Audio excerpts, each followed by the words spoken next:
Virtual summits are the most powerful online marketing tool available to grow your list, launch your platform, make more money, and create an impact in the world, even if you're just getting started. If you are ready to take your summit to the next level, then tune into the Virtual Summit Podcast with Dr. Mark T. Wade. Hi, I'm Dr. Mark T. Wade, founder of Virtual Summit Software and creator of the One Day Summit Formula. And I'm on a mission to help you, the summit host, get your summit out to the world in a powerful and impactful way. So let's get started. Hey, Summit host, Dr. Mark T. Wade here, your host on the Virtual Summit Podcast and founder of Virtual Summit Software. We are in for a treat today. I am so excited about this episode that we're going to be releasing to you because I've got legendary Krista Miller with me today on the Virtual Summit Podcast. Thank you so much for taking some time to be here with us today, Krista.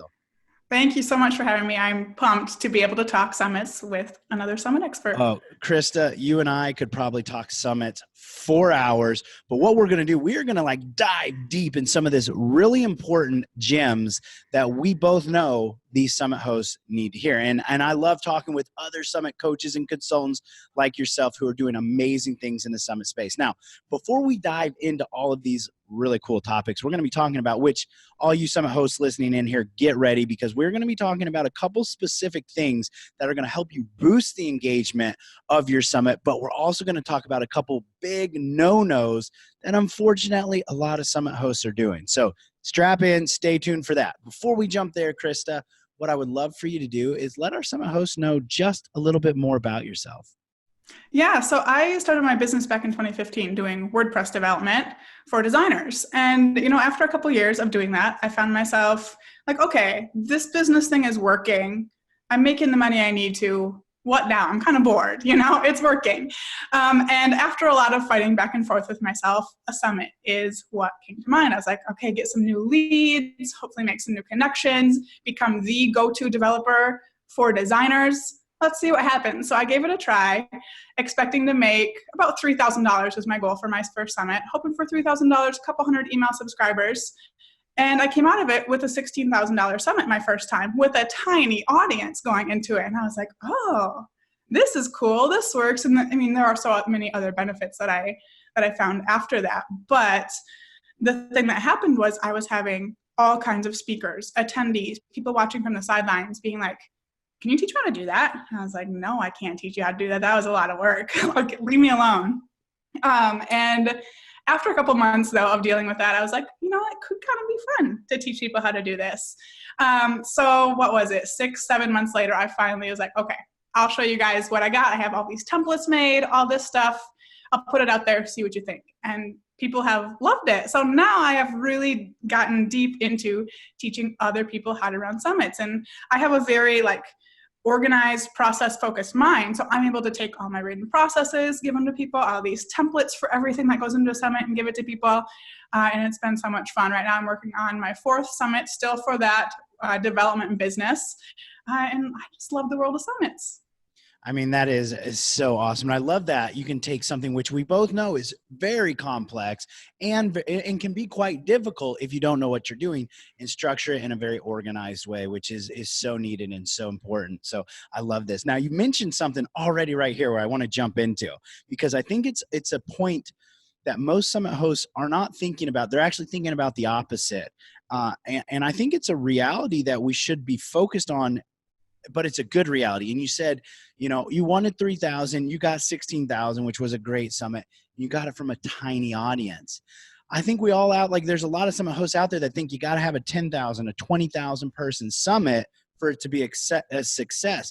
Can we talk through this concept, Krista? What's your thoughts on that? And how did you have the success even with what you said, quote unquote, a tiny audience? I love this question so much. And this is something I really love to talk about because people come to me saying, what do I need to host a successful summit? And I'll tell them a couple of things, but never will I say, you need an audience of this size. You need this big budget. You do not need those things. And I think, the power that comes from having a small list is you really know your people. Not that people with big audiences don't, but you have to. You're emailing back and forth with these people. There's only a couple people you have to pay attention to. So at the time I had 300 or 400 people on my email list, maybe 600 Instagram followers. Those were my main places. So relatively tiny. So that's why I had those small goals. But I was able to get on a few calls with people. I was actually planning on hosting a completely different summit, still for that audience, but I got on calls with a few people asking, what are you struggling with? What do you need help with? And they keep telling me, oh, my business is so complicated. I need more time. I'm not making, I'm not profiting enough. I'm like, all right, my summit's going to be about that. So I was able to craft the summit for my very specific and very small audience to solve one of their very specific problems that I knew they were having because I asked them. And that's all it took. It didn't matter that my audience was small because I had something that they really wanted. And that made it easier to promote as well for everybody because they know exactly who they were talking to, what they were saying these people were going to get out of it. And it just makes it so much more valuable for everybody. And I've been able to compare my results and lots of customer results from people who have, small or large audiences with these specific niches. And I'm seeing the people who have a more broad summit, for example, a summit for all online business owners to help them grow their business. A lot of them are seeing conversion rates for their All Access Pass of like 5%. And the results I'm seeing in a lot of these other people who are getting specific, we're seeing between 15 and 20% conversion rates for All Access Pass. So you don't need a huge, attendee list if you're getting those high conversion rates. And I mean, I could go on, but the power is right there. Calling all summit hosts.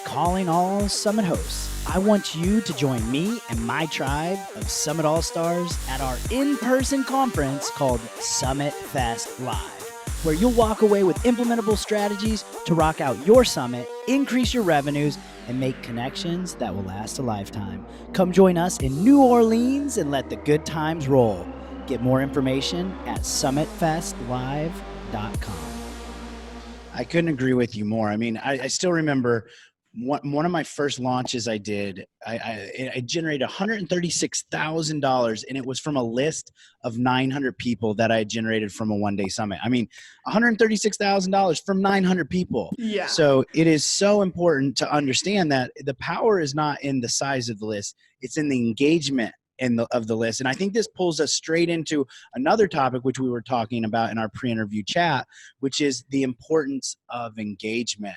So I'd love to hear your thoughts on what do you think the majority of summits are doing out there kind of wrong from an engagement standpoint? And then how can we improve that? How can we increase it? Oh, I love that question too. You're full of good questions. I feel like a lot of summits, you'll sign up for them. Sometimes you don't even know who the host is. You'll be going through the page I don't know who's hosting this thing, but it sounds cool. You sign up and all you get then are emails after that. You're getting emailed about here's what's coming up. Here's the presentation for the day. The presentations are pre-recorded. There's literally no way for you to interact with anybody.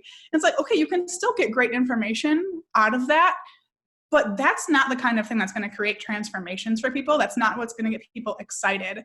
So I think right there is the biggest thing that people are doing wrong is just you're talking at your people. You're not giving them the opportunity to talk back.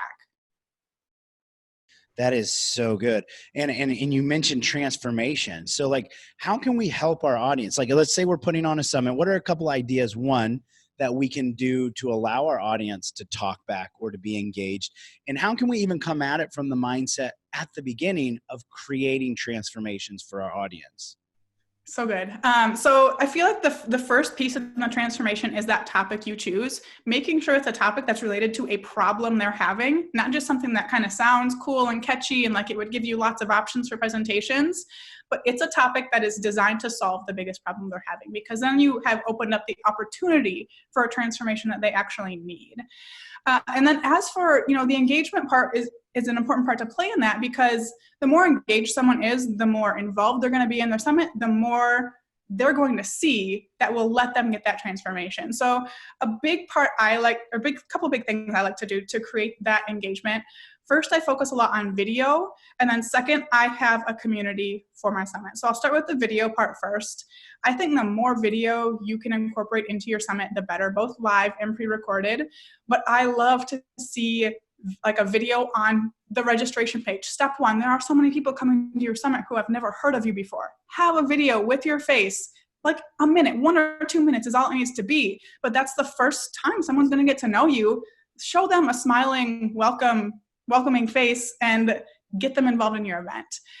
After someone registers for my summits, I take them right to a special offer for my All Access Pass. And that's another place I love to have another video there. Thanks for registering. Thanks for being here. Here's what's next. Hey, I have this thing for you as well. Another chance for them to see your face. And then, I kind of incorporate that kind of thing all throughout the summit. But when someone joins, in that email sequence they start getting afterwards, I start inviting them to a Facebook group just for the summit, and inviting them and really encouraging them to participate in that. And I really focus on facilitating discussion, because when people start talking, they're going to be talking to each other, they're going to be talking to you. That's when they start feeling like they're a part of something and not just kind of watching something from the sidelines. So I feel like that community, and then the community where you're facilitating the discussion, is such a huge part of engagement. And the connections people make in there and the more involved they are in their summit because of that is just so powerful. This is so good. I want to keep diving into this because I think we can go even deeper here and get some really good gems. So when we're talking about going towards the Facebook group, we're building this community. Do you keep, let's say now you're on your 4th summit or you're going to be running a variety of different summits. What's your thoughts or suggestions on, do you keep the Facebook group? You said you create this for the summit. Do you keep it open after the summit? Do you take them to a different group? Do you have a variety of different Facebook groups for every summit? One group? Kind of talk us through the different potential scenarios and what you would suggest on those. Yeah, so there are 2 routes I would recommend. The route I take, I already have a Facebook group that I run with a co-owner or co-host, I guess, of that group for designers, but there's someone else in charge of that group, so I have never taken over that group for my summit, so I've always started a new one. We're in there, we're talking throughout the summit. I have it open for 3 weeks before the summit, during the summit, and then about a week after. At the end of that, I'm encouraging them, go over to this other group. Let's keep talking. Let's keep, making progress on this together. Not a huge percentage of them do, but the most engaged people always jump over to that other group. And then as for the summit group, I just archive it and save it for next time. I open it up a little bit before I start promotion, being like, hey guys, we're getting started again. Here's what's going to happen. But I already have, right now I have 1,000 people in that group waiting for my next summit to come up. And it's a great way to get a good start on your summit. If I didn't already have that other group, I would certainly be keeping my summit Facebook group open and just using it as a way to stay connected with these people, stay engaged. Is there a new problem that has come up that they need help with? Maybe I do a different topic for my summit next time around. I think it's such a great way to keep an engaged audience for your business as well as your summit by utilizing the group you've created. That's yeah, and I agree completely with that. And so I like that, even being able to archive the group when you're open it. We talk a lot about like one-day summit and summit series. So even having this so that you can archive it, reopen it for the different series. I really enjoy that concept there. I'd like to circle back to the engagement of what you're doing in the group. You said you like to stimulate and create conversation. Like, what are some specific things you're doing? Like maybe you have some go-tos as far as questions, or are you doing different variety of content or things that you're putting in there? Talk us through some of those strategies. So many things. I love my Facebook group and I love seeing these people light up through it. So the first thing I do is, of course, I have a welcome video letting them know, kind of similar to what I had on the registration page. Here's what the summit is. Here's what is taking place. But at the end, I always say, please come in, introduce yourself, get started. And a lot of them do. Like, they're so excited about the idea of the summit, they're going to introduce themselves and I'm going to start a conversation with them in there. I'm not just going to respond and say, oh, welcome, good to have you. I'm going to ask them a question or point out something I really like about what they say to just get them talking. Because when you can get a couple people talking, a lot more people are more likely to join in because they feel more comfortable doing it. So on top of that, during the promotion period for my summit, while the group is open, I do daily discussion prompts. And most of these are not me asking like market research type questions. It's like, what's your favorite drink at Starbucks? Do you work on the weekends? Do you need silence when you work? Or do you like background noise? Just little really simple things. But people love answering those kinds of questions about themselves. Like, they just get so excited to tell everybody their favorite thing, And again, when someone talks once, they are so much more likely to talk again in something that's more important, I say in air quotes, for your summit. So that's something I really like to do. That really gets people pumped up and I think helps a lot once the summit actually starts. Another thing I do for engagement in my Facebook group is leading up to the summit, I'll do usually about 2 videos per week teaching them something. So when someone joins my Facebook group, I ask, what are you struggling with the most in your design business? And if I see something that keeps coming up that I don't have a presentation for, I'll use that as a topic. I'll go live in the group before the summit starts and do a little mini training to just get them excited, get them learning something right away, get that face-to-face connection with them, and they love it. And it's so fun for me to be able to engage with them during this exciting time while registrations are rolling in for your summit. Couple more things. I do live opening and closing calls on either end of the summit. The opening call, I call it a kickoff call, I guess, and that's just to get people hyped up, but also to tell them in one more place how it's all going to work. Because I feel like no matter how many places you tell someone exactly where to go for the links and how everything works, they're still going to have questions. So I like that as one more place. I give away prizes on that call to get them excited and to get them joining and talking to each other. Usually that call has hundreds and hundreds of comments, even from my relatively small summits, that they're just pumped and excited to be there. And then the closing call at the end is kind of similar. Shut things down, get them making progress on what they've learned, pitch the All Access Pass. And then during the summit, I'm actually encourage my speakers to go live after their presentation airs to do a Q&A, because I have chat boxes with all my presentations. And I say, if you guys are getting lots of questions, feel free to go live in this group, answer their questions, do a Q&A, and they love the heck out of that.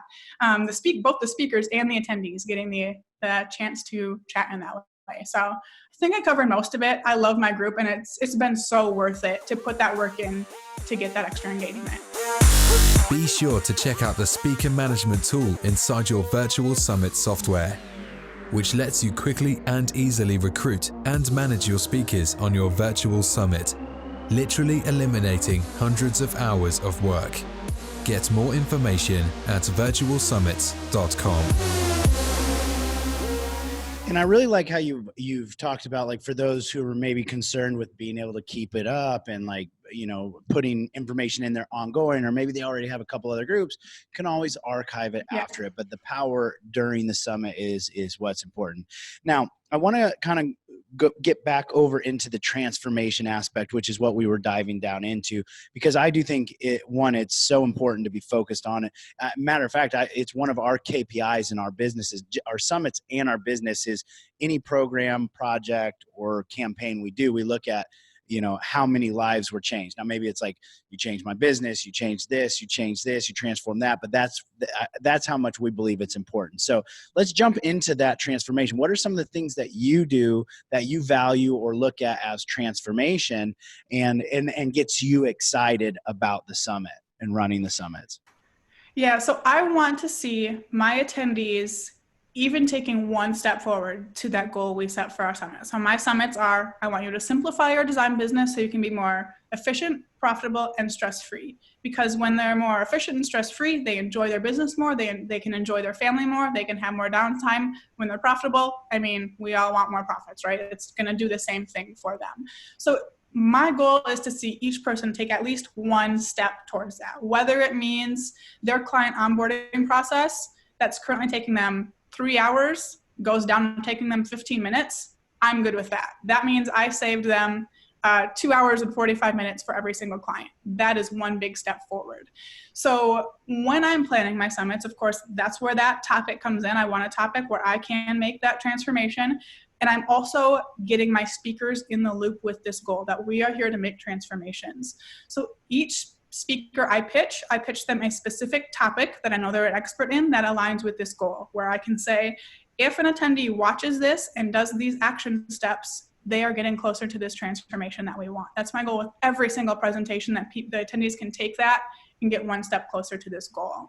And then throughout the Facebook group in that engagement, we're facilitating that as well. We're asking each day, what's your biggest takeaway from your presentations today? What action are you going to take? I've started doing co-working sessions during my summits as well to get people on and taking action during the summit on these things they're learning, so I can see them, making progress with these transformations. And I don't know, just seeing this happen is just so worth it. I've had people email me afterwards, and I've had someone literally say, I was having trouble putting food on the table before your summit. right now I have 3 clients booked. You literally changed my life. And it's just mind blowing. You don't expect that going into your summit. You expect cool things to happen, but even to this day, it surprises me every single time when I see stuff like that happens. And there is nothing better about hosting a summit than seeing yourself change lives through this event. Well, let's keep moving with that because one, you're making me feel so positive and happy over here. Like, what are what are the benefits that you've seen with some of your students that you've helped coach in their summits? Like give us 1 or 2 examples of like where, maybe like even best case scenario where one person started here and then all of the different results and maybe one other specific niche case. Yeah. So I have one person I helped quite a bit with their summit. She sells WordPress themes. And when she came to me saying she wanted to do something, I was like, all right, how are we going to make this unique? But she did a great job with it. She had another very small audience. But again, that let her give these people like just so much incredible attention. And she was able to coach these people a little more maybe than she would have been otherwise with this huge summit. And she had presentations that were really targeted to those newer business owners, people that, they're probably still working a 9 to 5, but they're hustling hard. They just want this thing to work and they're just so passionate about it. And she had presentations focused on how to get clients. So she's, how to get clients through Instagram, how to get clients through whatever it was. Her presentation was how to get clients through your website, basically. But she was getting emails from people after her summit literally saying, I've never had a client before. I have my first client. And boom, for a lot of us, that one client, like, okay, but when it's your first client, that is life-changing. That's when you can see that this thing is possible. Like I can do this. I can, set this goal to quit my full-time job. I can provide with my family. You're able to see that with that one client you get. And that's the one that like lights me up the most because it hits close to home just with like the audience I target too. I love that so much. That is, and you're right. It is life-changing there. And so you've brought up multiple times now the topic and being able to, even when you have a small audience or talking to that audience, being able to find out what they really want. So it's apparent, and I agree with you, that it's important to pick a specific niche and the theme and topic, how important those are. Like talk us through that for some of our summit hosts that are listening who are struggling on how should I come up with my topic? How should I come up with the theme of my summit? What advice would you give them? Yeah, so this can be hard for people who have a more broad business. Maybe you are targeting all business owners and doing business coaching. So, the natural summit topic would be how to grow your business. But like, especially, I feel like people with really huge audiences can get away with stuff like that and see decent results. But if you're starting with a smaller audience, getting specific is just so key. So how I like to do that is encourage you to look at your audience and see if you can split them up into subsets. Who have you worked with? Who's buying your courses? What do those people classify as? Are they photographers? Are they course creators specifically? What are those people? Can you break it down into subgroups? And then I encourage people to pick one of those. And that can be really scary to say, okay, I'm kind of ignoring in a way the rest of my audience. But you're going to catch people's attention so much more, and you can pitch speakers so much more effectively. You can pitch speakers who target that subset of people. When your speakers target the same people that you do, everything just multiplies in your success. So that's where I suggest people to start. Some people just can't make themselves do that. And say, okay, that's fine. But if you can just pick a subset, start there. And then we move into the topic. And I think with choosing your topic, it really is so important to talk to your people. I am super introverted. I don't want to get on calls with people. I just want to sit in my little office and have silence all day long. But at the very least, I encourage people to send out surveys. But the power of getting on even 5, 10 to 15-minute calls and just talking to somebody about their problem, asking them follow-up questions. What are you struggling with? You're going to see themes when that happens. Even if you do have a more broad audience that you decided to target with your summit, when you start talking to these people and really diving down into it, you're going to start seeing themes of problems that are coming up, things they need help with, and things that you can help with for your summit. So talking to your people is where you're going to get your really profitable topic idea. Yeah, and it is so important. And like you just said, going deep, going niche is so important right now. We've become, as a society, ninjas at deflecting information. So we have to get super specific at giving the person what they want. And again, I feel like the theme keeps coming back up. It's not about targeting 10 million people. It's targeting those 100, those 1,000 people that have the problem you're trying to solve. I love that. So I want to throw like kind of a little curveball at you here in from your experience with the summits that you've run and the summit hosts that you've helped and all the summits you've seen. What do you see as one of the biggest mistakes that keeps popping up or keeps recurring on these summits? I feel I'm going to cheat, but I feel like not getting that niche is the problem. When you're targeting everybody, nobody cares about what you're doing. Maybe the super beginner level business owners are going to be interested in that summit for everybody. But the people who are a little farther down the road, willing to spend money on your All Access Pass, any upsells you have, any funnels you put them in afterwards, they don't care about a really general summit where all of your presentations have to be 101 level because you're targeting everybody. So I feel like that is the thing. When I see someone start planning a summit and I look at that niche and topic, or I hear someone say they ran a summit and it didn't work, I'm looking at that niche and topic, and so much of the time that's where that issue comes in. That's the difference between 3 to 5% conversion rates and 15 to 20% conversion rates is that niche and topic, and it's just the biggest issue for sure. I love that. Okay, I'm going to keep throwing some of these curveballs at you because you're doing so good with them. So if you're thinking, let's think completely outside the box here, something you've never seen happen on a summit, but you thought, if somebody did that, that would be super cool. Like, what's an idea that you've never seen that somebody should go out there and try and do? Like a summit topic, or like an idea as a part of a summit? More like okay.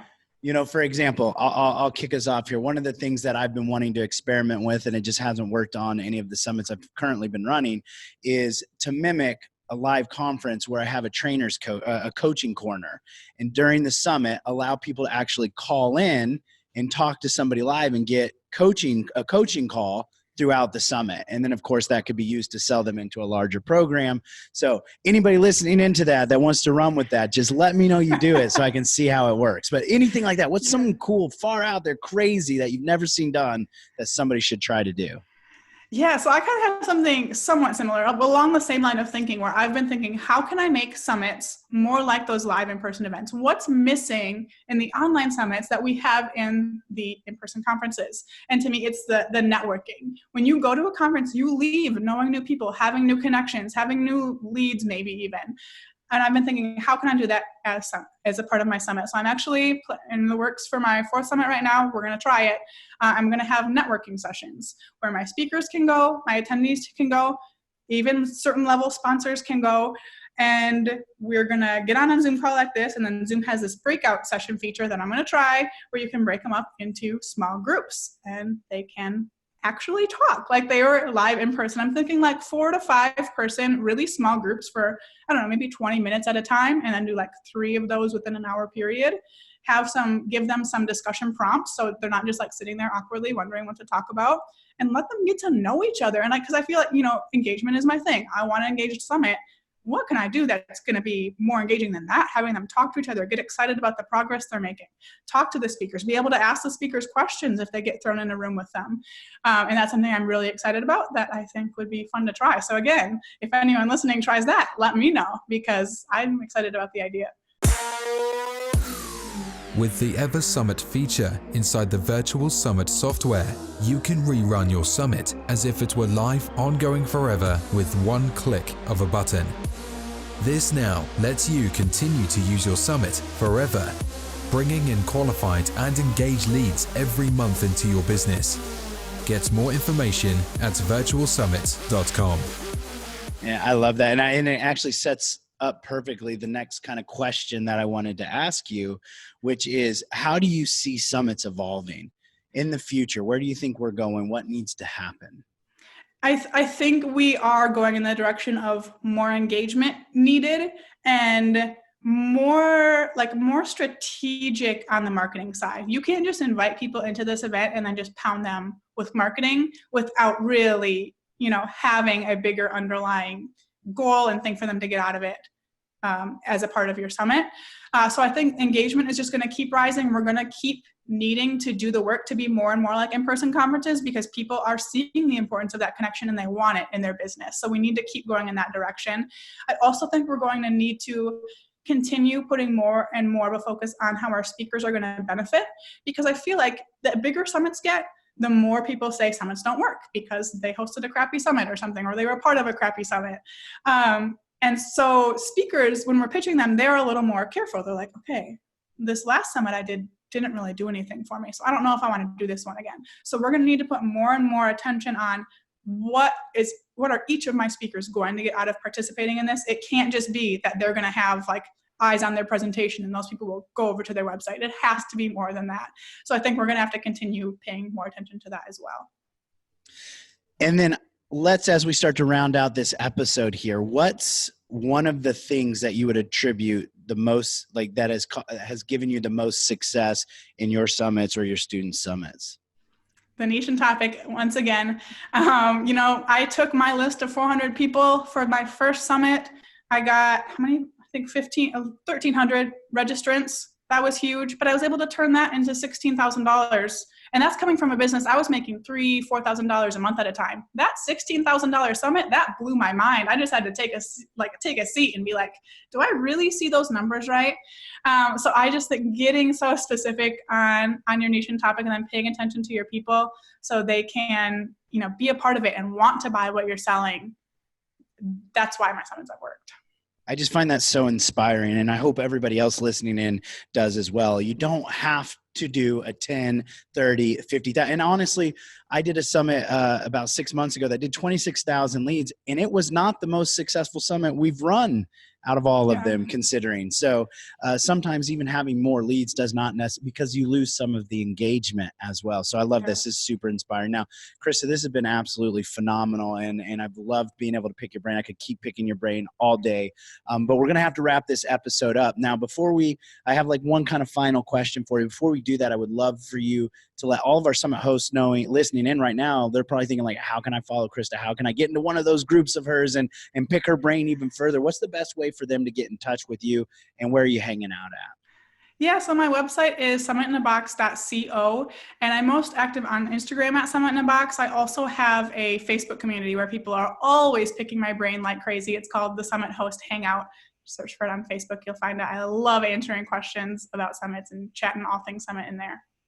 Incredible. And we'll post all of that over in the show notes as well at podcast.virtualsummits.com. And Chris, so wrap us out with this. What's one final parting piece of wisdom that our summit hosts need to know?